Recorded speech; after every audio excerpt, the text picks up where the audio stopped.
don't know me, my name is Robin Kiesler. I am a resiliency coach, and I work with people to help them free themselves from whatever it is that's keeping them stuck in their lives so that they can actually move on and create the results that they want. So today what we're going to talk about is sort of laying some groundwork, okay?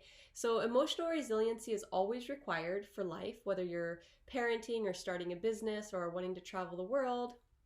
There's always going to be disappointments and things that surprise us, that confuse us, that we're not quite sure what to do with. And so resiliency is all about bouncing back. I want to just sort of put it out there that life is never about not having a crisis. Mental health is not about never having a crisis.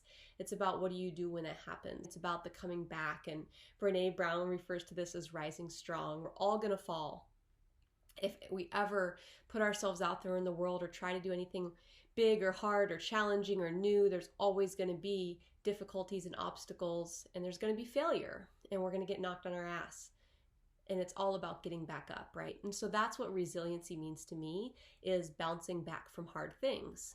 And so we need to learn how to do that in order to accomplish anything in our lives. So the first part of building emotional resiliency that I want to walk you through is processing difficult emotions. When hard things happen, what do we do with those emotions?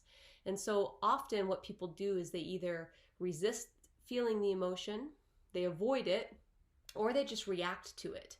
Like they don't have a choice and they're just a victim and they're just lashing out or laying in bed or whatever it is and just sort of reacting to whatever comes their way instead of actually learning the process of taking control of those emotions, processing them through and releasing them so that you don't have to be at their mercy anymore. And so that's why it's so important.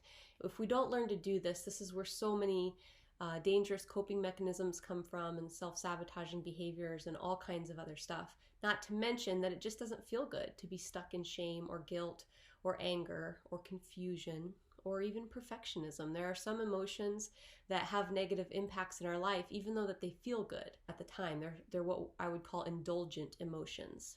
And so even though it feels good to indulge, sometimes self-pity can be an indulgent emotion, but it doesn't really get us the results that we want. And so I want to teach you how to process those emotions through and release them so that you can be free to move on with your life.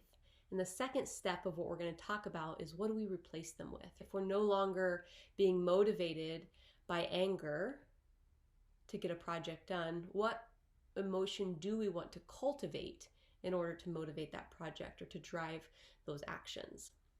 And so today I just want you to take a minute, think about, what are some of the negative emotions that you tend to experience on a regular basis? Is it confusion? Is it self-doubt? Is it resentment? Are you harboring a lot of anger? Maybe you're feeling regret or grief, or there's something difficult that you're going through. What are the one or two or even three emotions that you notice yourself feeling on a regular basis? They don't all have to be negative, but a lot of times those are the ones that come to our mind the first. So think about some of the emotions, specifically some of the negative emotions that you've noticed yourself having over the past week or month or year. And are there any that are really persistent for you? Anxiety, overwhelm, confusion. Are there ones that seem like they just come back over and over, that maybe your neural pathways in your brain have gotten really comfortable with? And we're going to take a look as we move forward on with this curriculum and all the content that I have for you. We're going to look at how those emotions play out in our lives and maybe why it would be worth considering letting go of them. And I'm going to show you how to at least start that process in the next video. Okay? Because it's okay to feel angry. Sometimes I want to feel angry. Sometimes we want to feel grief, and that's appropriate. What I'm trying to help you do is get to a place where you don't have to stay stuck there for months and weeks and years. Okay?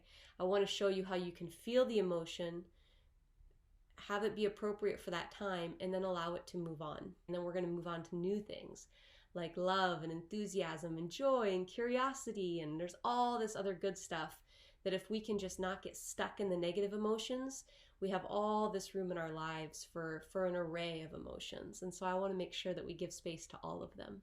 So write in the comments for me what your number one emotion is that you felt this week, and we're going to talk in the next video about what to do with them.